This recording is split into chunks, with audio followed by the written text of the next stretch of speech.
host and guest and do not necessarily reflect the official policy or position of Fluent Radio staff, management, and or owners. Viewer discretion may be advised. Now sit back and enjoy the show.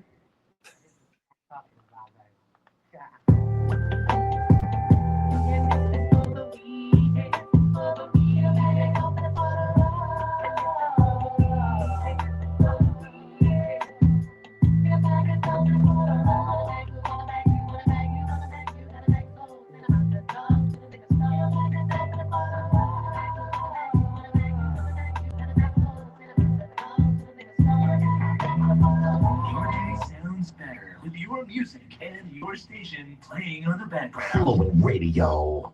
Yo, what's up? Y'all already know what it is. Welcome to another episode of Let's Be Blunt on Fluent Fridays. I am one of your hosts, the Jester King, Tony TJ. I'm gonna need Tony TJ to speak up. And over there on the other side. Now, look, y'all, I need y'all to understand, I'm tired as shit. I don't care. I work a whole full-time job and still make it here and have energy. So wake up, Tony. It's another Fluent Radio Friday, yo. Shout out to Mr. Fluent for hosting us, and also Black Bleach Media Network What up, Black over Bleach? there in Omaha, Nebraska. We got syndicated recently, so shout out to everybody over there doing their thing. Shout out to Fluent Radio. Yo, I'm gonna give out the social medias one time for you guys. If you guys aren't seeing the live on YouTube, it should be coming up here shortly. You know, international stuff be slow sometimes. But if not, you guys will see the YouTube. We are recording it, so you guys will see the stuff coming out here and popping. But hit up that late tree, Let's Be Blunt 2020. Catch the last 5 years of me smoking blunts, talking about blunt shit with blunt people. And of course, hit that link tree / I am Tony TJ to find out everything that I'm doing, Jester King, and all of that stuff like that. And speaking of Jester King Entertainment, we're filming. That's why I'm so fucking tired right now. But we're working on episode 4, 5, and 6, y'all. So Of what? Of Villain, City of Blood. Y'all know. But for people that don't know, what is that? What are you doing? It's a web series on YouTube. If y'all want to check out the first 3 episodes, go to YouTube and type in Jester King TV, and y'all can find them first 3 episodes and get prepared for what's coming next, because it's going to be lit. Yep. I want to hit up our sponsors real quick before we introduce our guest today. It's 420, baby, yo. It's always 420 somewhere. So What shout up, out to Myra? We appreciate you, and we are excited for things coming up here in the future. Get all your candies, your Mexican delights, everything like that from her. Also, Midwest Terps. Shout out to them coming out of Michigan. What up, We love you guys. Love y'all. A great flower dealer here on Let's Be Blunt. Also, shout out to 420 Up in Smoke, Topanga's podcast What now up, being Topanga? shot here and ran here at Fluent Radio on Sundays from 8 to 9. So shout out to Topanga. Without further ado, though, let's get started on this interview. You want to give your name and your social medias and where you're from? Hey there, everybody. I'm Mark Henderson. I'm hailing in from Toronto, Canada. I'm on Facebook as Mark Henderson, actor model. I'm on Instagram, actor model. I'm on Twitter and TikTok as Mark the Model. I'm around. I've been around a long time. Yeah, that's what's up, y'all. So everybody tuning in, if you guys hear it loud and clear, whether you're on YouTube or you're on the radio, check out his social medias and check out the things, because we got a good full hour packed of crazy shit to talk about. So without further ado, let's get started, yo. What would you say your business field is? I say I'm an actor, a model, and an accidental activist. Okay. Much like you guys. Yeah. I noticed you through TikTok, actually. I saw your live one day. I was like, this dude's real fucking eclectic. Like, I need to have this guy on the show. And I told Tony, I was like, yo, once I actually found out a little bit more about you, I'm like, oh, fuck yeah, we need to have this man on the show. Like, for sure. Yeah, I was intrigued by your story. I've been in and out of it, you know what I'm saying? Back and forth here and there, you know, building up to today. But, of course, I've been really busy with other stuff as well. So, you know, your story is very interesting, and I can't wait to get to talk to you about this. Yeah, I wanna go into a little bit about your earlier years. You feel me? More about where you're from, fields that you're in, situations that happened to you. Let's get into it a little bit. I want to first say to you, Cheyenne, that your story has really touched me, and your posts about Orion are really wonderful. And at first, people might look at the bunch of us on this live and think Yeah. that they have nothing in common with each other. And then we realize that each one of us is a survivor. And I'm probably the luckiest survivor. The headline for me is that I survived a gay serial killer in Toronto. But if you peel that back, that's a fight that I had 24 years ago and won. And I can pick that up. I can kind of make it performative. I can appear here as my fun, flashy self, because if I tell you about it, it's a fact. If I don't tell you about it, it's a meh. And I look at your story, Cheyenne, with your beautiful son, and I just think you don't get to choose to pick that up. I just feel, of all the survivors I talk to, I am the luckiest person, because it's really optional at this point if I become an activist with what's happened to me. And a lot of my main points rain down on the police. So that's sort of a snapshot to get people to say, what are these people going to talk about eventually? Yeah, exactly. I agree with you. You sent me a clip or a slight video, kind of you going into it a little bit. I don't know much about Canadian news. I'm starting to get more into it with more of the Canadian listeners that we have. You feel me? Yeah. Shout out to Canada. Yeah, shout out to Canada. Yo, I need to know.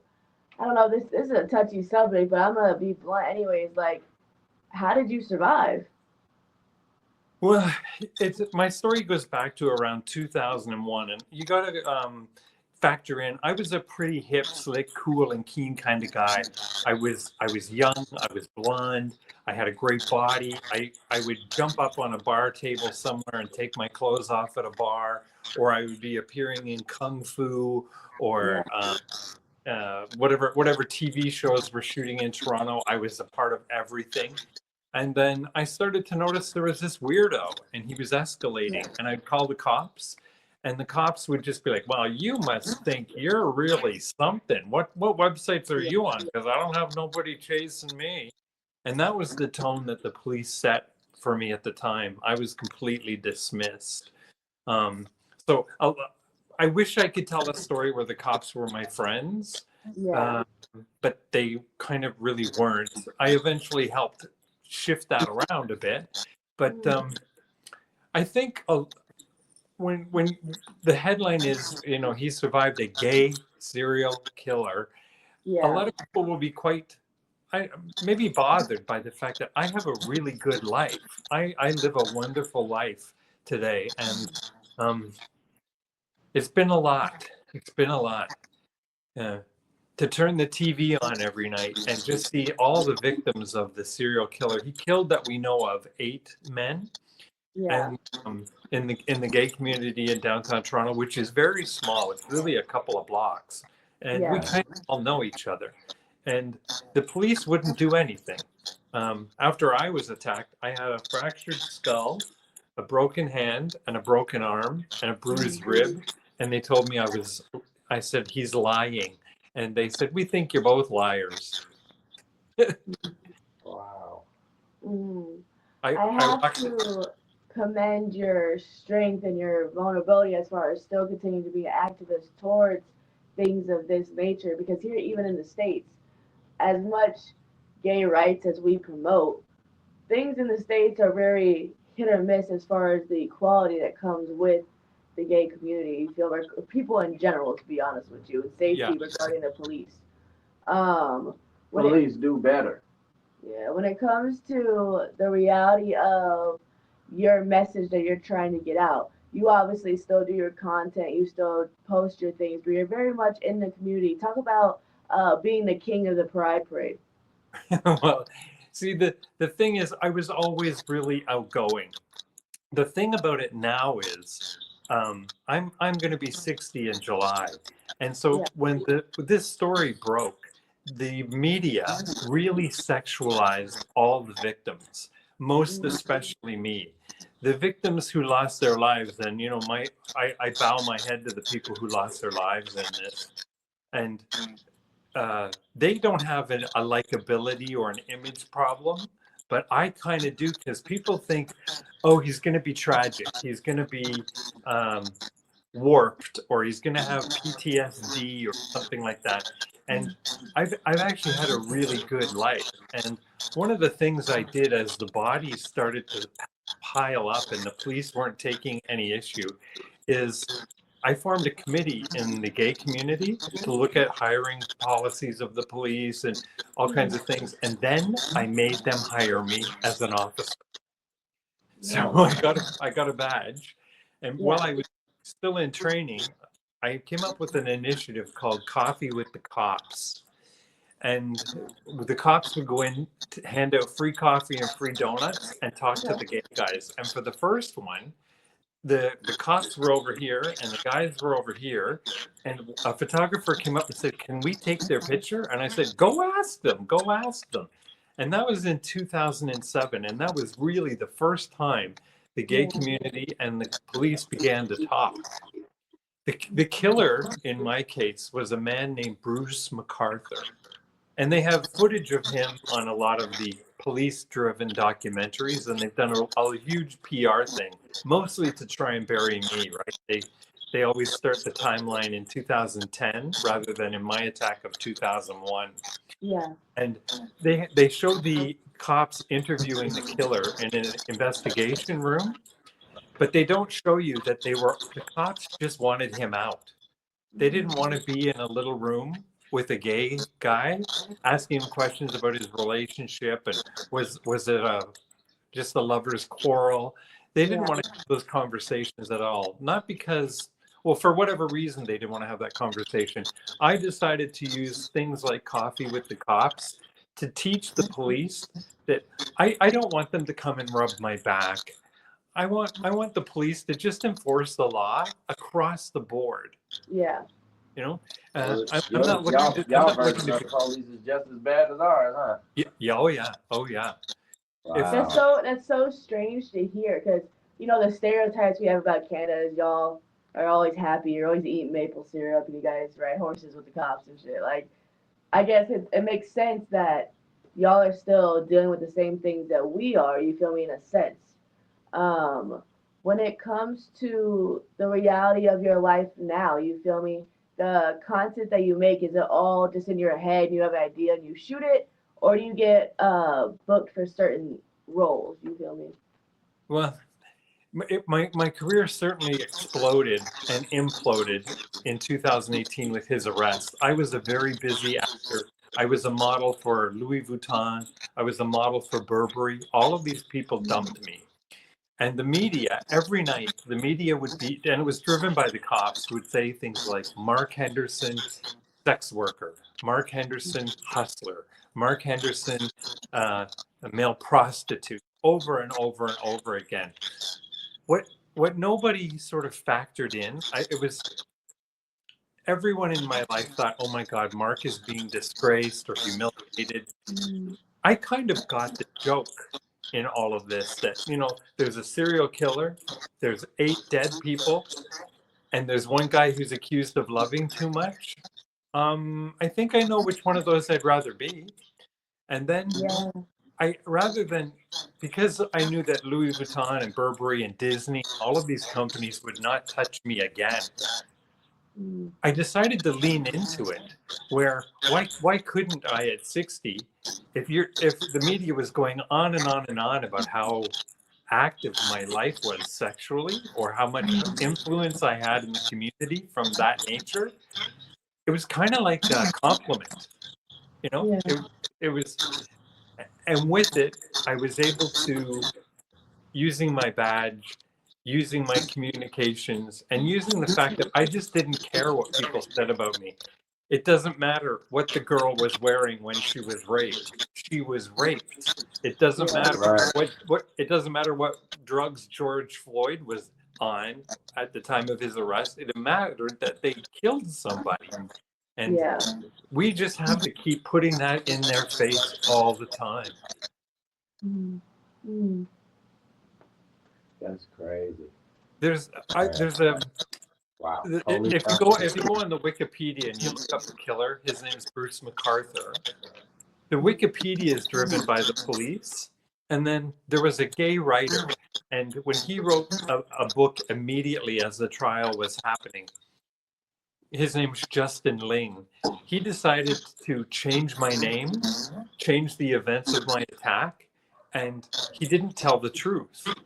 And then we found out the police were lying, the lawyers were lying, the media was lying. And in amongst all of this chaos, people would say, Mark Henderson's not credible, so he's lying. And to this moment, 2025, I have still never yet been interviewed by a member of Toronto Police Services. I've never had an interview with the police about this. That's not cool. That's crazy. Which is, it's really crazy. And when you look on their Wikipedia page, it cuts out the whole 9 years of me being harmed, recovering, and then making the police have a gay division. We now have a lesbian and gay liaison officer who focuses on the community. We have liaison officers for people of color. We have liaison officers for people from different cultures, speak different languages. And so the police has become a bit more, well, you know, I don't want to give them too much credit, because I think they just can always do better. And it's my job while I'm here to just be, you know, I'll be the 60-year-old sex symbol who says anything to their face that makes them change or see it. Absolutely. And I respect you for your bravery, and you know, for your fight, and you know, constantly doing what you need to do so your brain and your life is at peace. You know, that well, you look at your thank you. You look at your own life, and look at Cheyenne's life.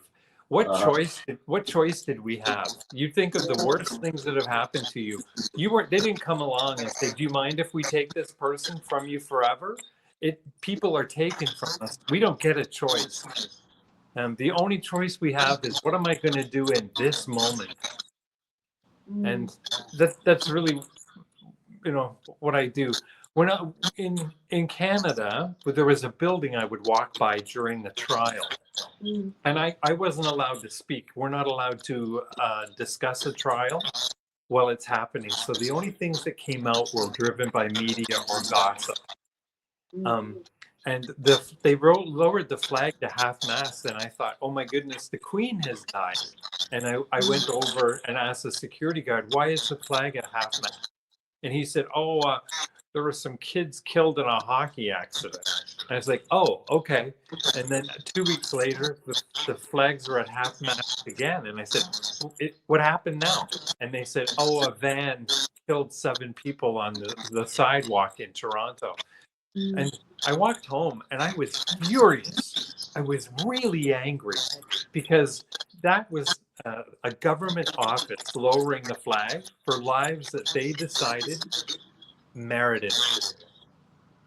Whereas if it happened, you know, each one of us sitting here, someone who's a woman, someone who's a man of color, a gay guy, we're on that pile of things that where people like, well, we might lower the flag for you, but probably not. And I don't know why I let that bug me so much, but that's one of the things I still want to change that. They're allowed to have that bias, and I don't like it. I agree with you. Yeah. And you guys, you can tell from listening to me, I've got a big mouth, right? So I just ask every day that my big mouth be used for good instead of evil. But there's on TikTok, I don't know how you find TikTok, but I find it to be a very weird place, because they only allow me to present a certain version of myself. If, you know, I'm not allowed in any way to have a sexual identity on TikTok. So I find that very weird. But I get contacted at least once or twice a week by a psychic. Many psychics, lots and lots of psychics, and they will say, I have a message for you from one of the victims of the serial killer. And they'll say it's Andrew or it's Eric. Andrew, Eric.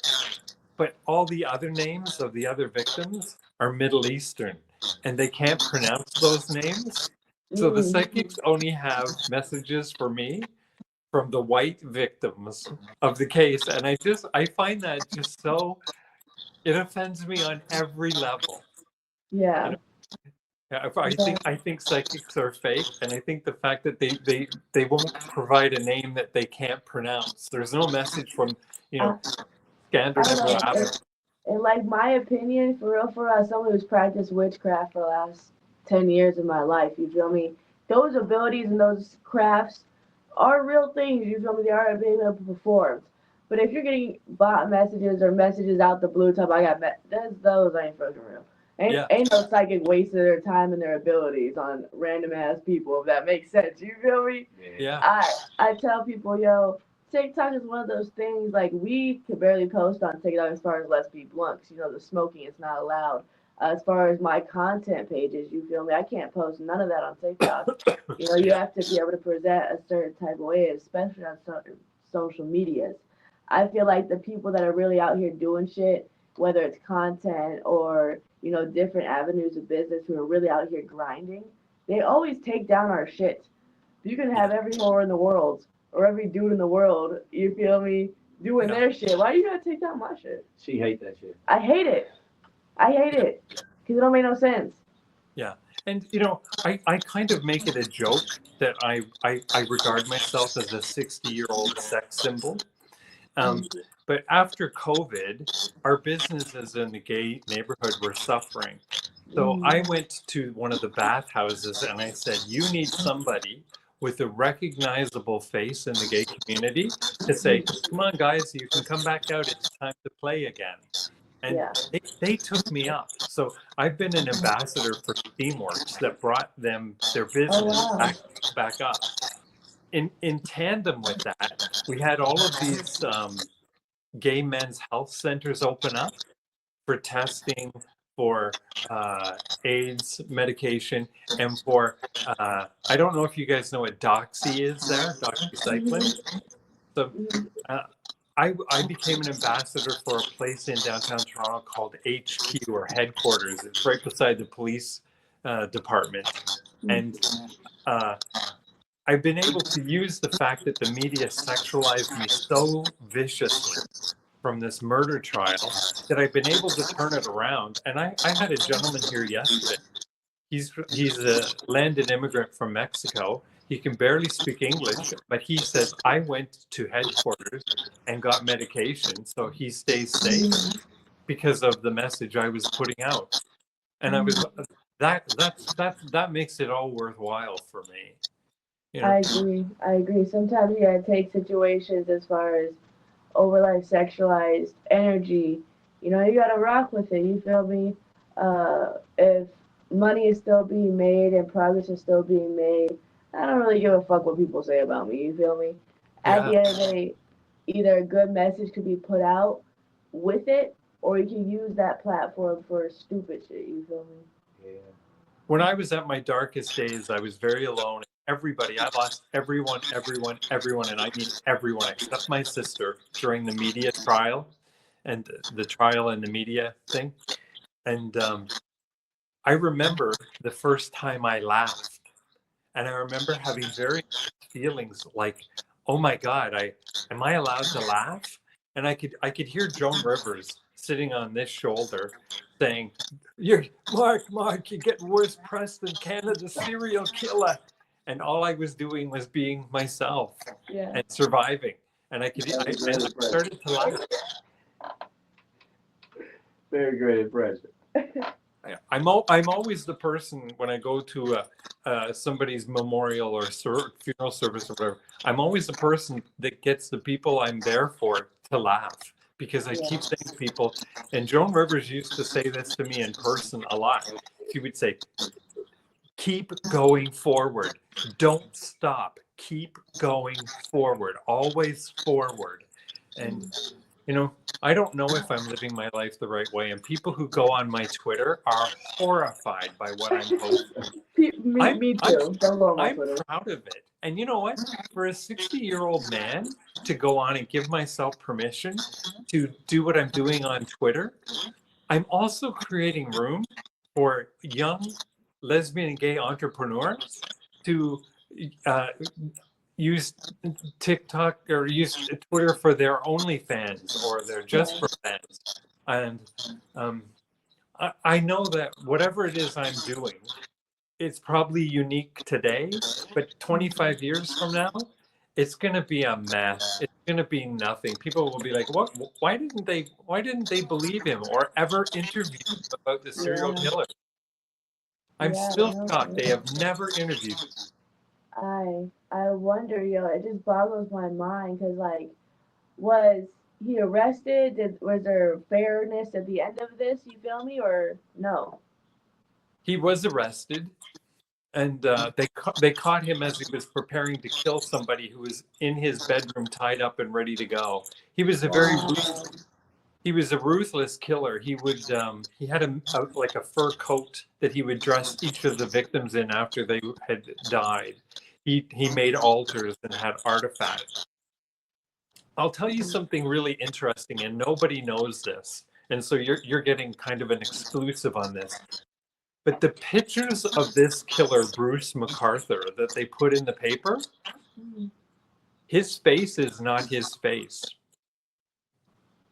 So what they did was they knew that this story would beehive within the gay community. And so when people came in, they would say, out of these three people, is this the guy that we're meeting to talk about? And none of the pictures were really him. And one of the pictures was heavily used in the media, but they adjusted his face so that they could then look at all the people who wanted to participate in the case, but had no information. So it was a screening thing. Even now they still do that. They haven't printed his real face in the papers. And they need to post that. Yeah. For real. Like it's crazy when you think about the reality of which could have been for you. You feel me? Do you obviously the PTSD would probably be there for a lifetime. As far as the sexual field that you're in, did you take a good break after that? You feel me, during the trial and things of that nature? Not during the trial, because by then it was 20 years old for me. So I was ready. I was ready for him, and I was a mile ahead of them already. I was the first gay officer to the valedictorian at Toronto Police Services. So I was really well and truly ahead of the plan. I sort of feel like I still am, but I can't wait until somebody says it's okay for you to go now. If something's not right, I'm given the strength with which to do it or say it, and I'm just acting on it, right? Yeah. And look at each one of us who's had a loss or survived something that's unforgivable. I was trying to tell somebody yesterday. You guys know the story of the Titanic, right? Yeah. So the movie ends when everybody in the life raft sees the boat coming to save them on the horizon. But what the real movie for me, and you can certainly relate to this, Cheyenne, as much as I can. They were floating on a cold sea in pitch darkness, and then the sun came up, and then they opened a portal and threw down a wet, cold rope and said to the people who were cold and freezing in the boats, if you want to be saved, climb that rope and come up. And so in the middle of the sea, in waves and wind and ice, people who'd been there all night had to climb up a rope to continue to be a survivor. And the boat they climbed out of didn't wait for them to, if they fell into the boat, they pulled away and the person would have dropped right into the ocean. That's survivors know this. We do this every day when we wake up and think, oh, I don't want to miss somebody as much as I miss them. I don't want what's happening to me to be true. People had to go with nothing to New York, and they had no money, they had no hope, and they had to start with nothing. And I feel like so many of us have been in that place in life where we're left with nothing, and we look around and there's no one coming through the door to save us or help us. That part, yeah.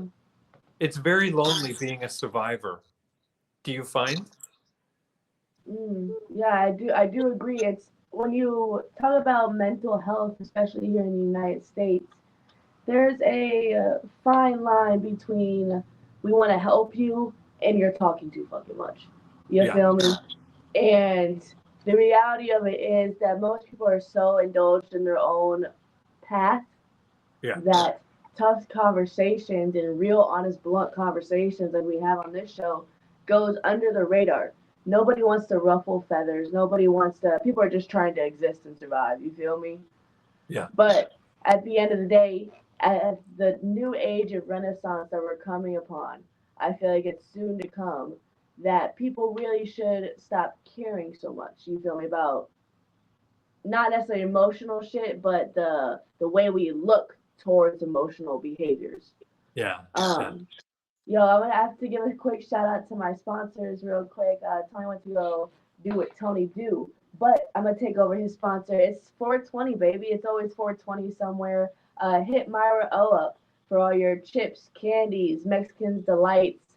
We are working on a PR box to send out to Canada, but you know Trump be doing Trump shit right now, so he's cut off all tariffs to Canada and China and everything else like that. But as soon as this 420 baby is able to ship out again, we will be up and popping. Shout out to Midwest Terps, our flower sponsor for this month on Let's Be Blunt. Getting all your flower needs from Detroit to UP. And also shout out to 420 Up in Smoke. Topanga, we love you. A little bit about her. Her house actually burned down. You feel me? And she made a podcast regarding, you know, her house burning down and the struggle she's faced and upcoming, being a voice for people that, you know, are homeless, things of that nature. You feel me? So shout out to Topanga. We love you. If you guys want to catch the last 5 years of me smoking blunts and talking about blunt shit, and now Tony smoking blunts and talking about blunt shit, hit that link tree, Let's Be Blunt 2020. Catch the last 5 years. Before we continue, you want to give out your social medias one more time? On Facebook and Instagram, I'm Mark Henderson, actor model. On TikTok and Twitter, Mark the Model. Word. I want to get into a little bit about your wardrobing. Do you design all your own clothes? Do you buy stuff? Do you get sponsored? You have a million fucking crowns. I do. And I'll sort of frame it like this. You know the movie The Joker? Yeah. That series where they went into the background with Joaquin Phoenix, where the Joker went through something terrible as a kid and he came out this maniac, right? Yeah. In my mind, I was going through something terrible, as many of us have, you have, I have. I decided while I was going through it that I could come out the other end of it being as fabulous as I want. If they can come out of this and be mad and have madness and harm and hurt people for what happened to them, I can come out of this and I can be the world's most glamorous man. I can be a survivor who's sexy as heck. And that's just what I did. That's how I began to climb. So a lot of this furniture you can see here, well, actually all of it, I got at tag sales or donation shops. I made this outfit. I just decided that I was going to write the script for myself with a happy ending because no one's going to write it for me. I just was a consultant on the Law and Order Toronto TV series. And they asked me, they were trying to fit the story into 42 minutes. And the girl who was writing it was a girl of color. And I said to her, "Can I just be real with you, hun?" And she said, "Yeah, go ahead." I said, "Forget the story. Forget the facts. Forget you're talking about me. Write up the most salacious script you can. Put more blood in it than any other version of Law and Order's ever had. and get yourself an Emmy. Really, really do this.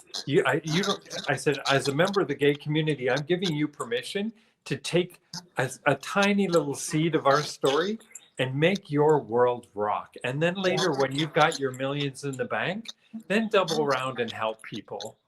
I go by a saying that hit me when I was in my darkest days, and it was, I remembered who I was, and the game changed.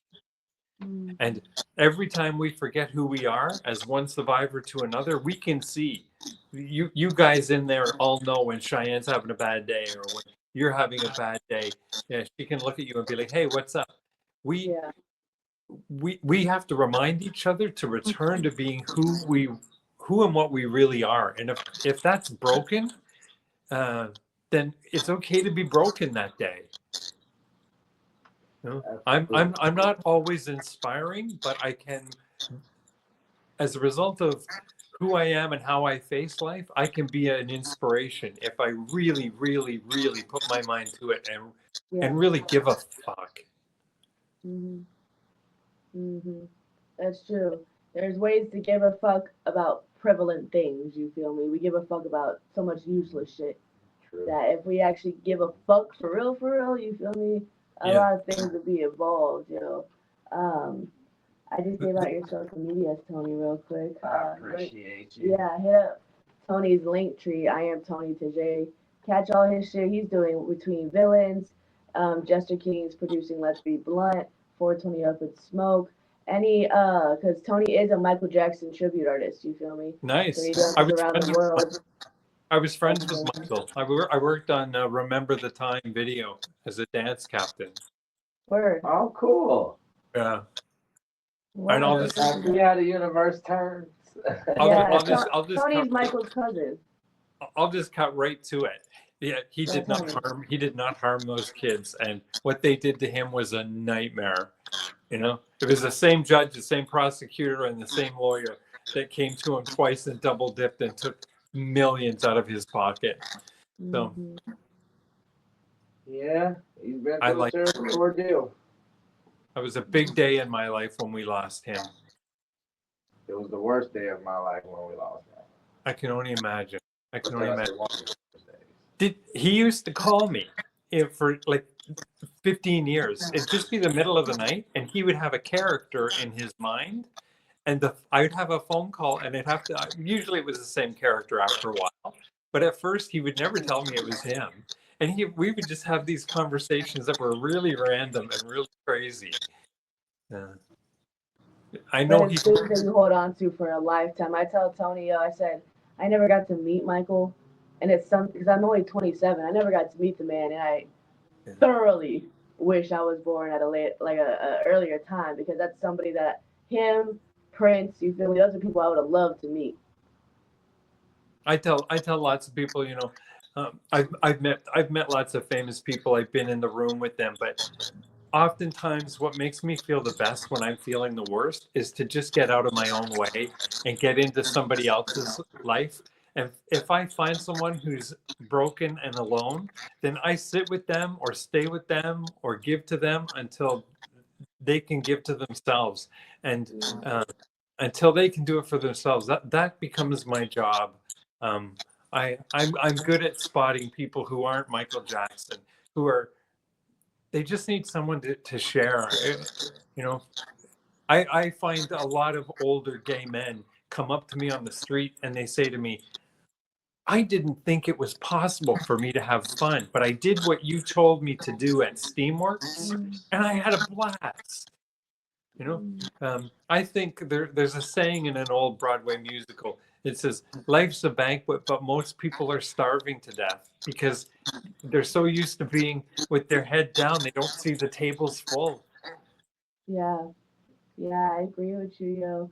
Before we close out this episode, I got one more question personally myself, yo. I know you're well traveled. Is there a place that you would love to go as far as business opportunities? Is there a place that you love to go as far as just pure fun? Like, what do you think?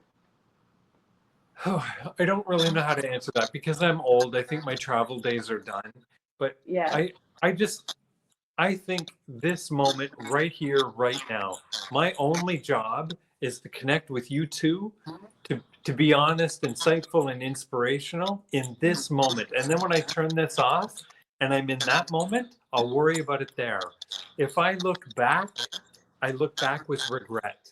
If I look forward, I look forward with fear. But if I just stay in this moment, I can handle it. Now, sometimes I'm nervous when I talk on the radio, but it's also Friday today, and I've handled many Fridays. So if I'm nervous on the radio, I can say, but it's also a Friday, so I can handle a Friday.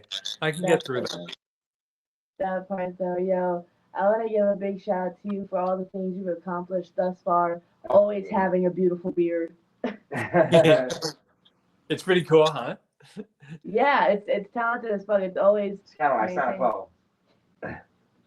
I'll let you in on a little secret. When I'm doing photo shoots or something, I have these little clips, and I just make sure it's extra special for the clip. Yeah. Because Yeah. I think show business is a very important business to be in. You guys are doing a huge service. I appreciate We're doing our best. Yeah, for real. We get on here. Like I said, the last 5 years, I've been rocking it solid. Every show, every edit, every ad by myself. Beating Tony and getting the producing aspect of it has definitely helped. You feel me? So I'm excited to see where Let's Be Blunt's going. And we definitely got to make a trip to Canada because Canada's our top 3 streaming country. Absolutely. I've never been to Canada. I've never been outside the U.S. So. I hope as a result of this, some of the people that follow me will follow you. So even if we just accomplish that for today, that would be really wonderful because you guys are great. I love what you're doing. I'm very proud of you. Thank you. Both of you. We appreciate all the love and the support. Well, on that note, give out your social medias one more time or it closes out. Facebook, Instagram, Mark Henderson, actor, model, all one word, and Twitter and TikTok, Mark the Model. Word. And of course, hit the Linktree/I am Tony Tj to find out what I got going on for Just the King Entertainment. And you guys make sure y'all come and pop out for tomorrow. I'm performing. I'm opening up a Twisted tomorrow. So get ready for that. That's definitely happening. Cool. I'd love to see that. What was that? Well, I'd love to see what your performance. What are your socials again? My socials is Linktree/I am Tony Tj. There you go. I am TonyTejai. I'll be sending you his stuff so you can see all his tribute acts. He does Prince. He does Michael. Bruno Mars. I perform as myself. I'm an actor. List goes on and on. Entrepreneur. Tony just different.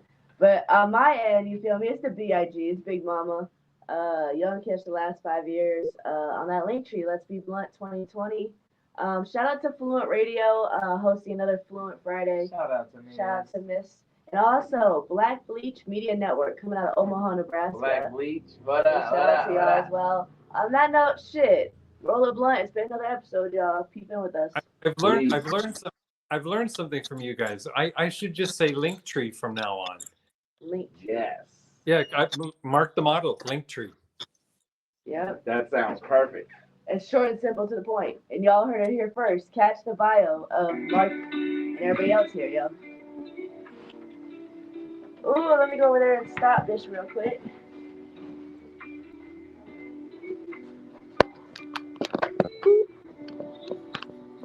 Okay. And record.